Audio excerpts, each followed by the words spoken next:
1949 was a year of upheaval in the East. China, the world's most populous nation, had been in political turmoil since the early 1900s. Centuries of rule by feudal emperors and warlords had failed, and a civil war had raged between the communist forces of Mao and nationalist forces of Chiang Kai-shek since 1927. Though both sides had banded together to fight the Japanese invasion, the end of World War II brought the return of civil war. Now China, the Celestial Empire, was about to change forever. The civil war in China ends with communist victory. In January, Beijing, China's historic capital, is surrendered to the communists. A social revolution in rural China has helped the party gain momentum during the war, as many peasants joined the movement because of the promise of land redistribution. With increasing communist support among the poor and decreasing support for the nationalists from the U.S., Mao Zedong's army is set to claim victory.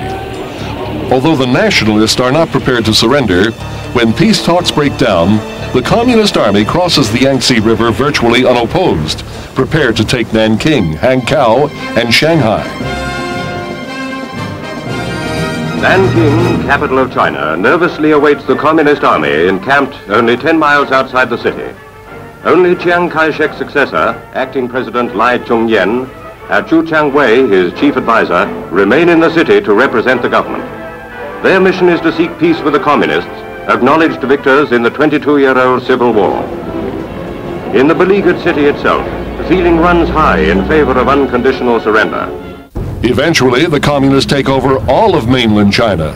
Only the islands of Hainan, Taiwan, and a few scattered areas are still in nationalist hands.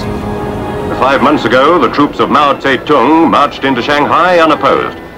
That victory was celebrated in July at a gigantic parade in what is today the largest red city in the world, now so isolated that these pictures took 3 months to reach Britain. In those 3 months, the Reds have changed the face of China and brought the world's largest country within the Communist Empire. On October 1st, Mao Zedong establishes the People's Republic of China. Though the largest population in the world was now under Mao's leadership, the United States and the West continued to recognize only Chiang Kai-shek and his forces as the legitimate government of China. It would be 2 decades before America formally acknowledged the People's Republic of China.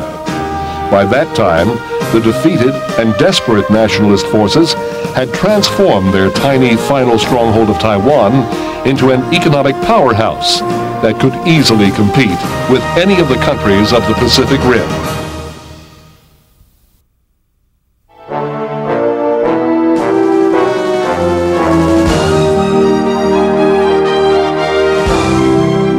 World War II finally ended in 1945 with hopes for a lasting peace. But a new type of war, a Cold War, would drag on for decades. Although the newly formed United Nations would have a great impact on international relations, it would not be able to prevent war. In the 1950s, the battlefront would merely shift from Europe to Asia. The bloody Korean War would rage for several years, and the first rumblings of trouble would be felt in a place called Vietnam.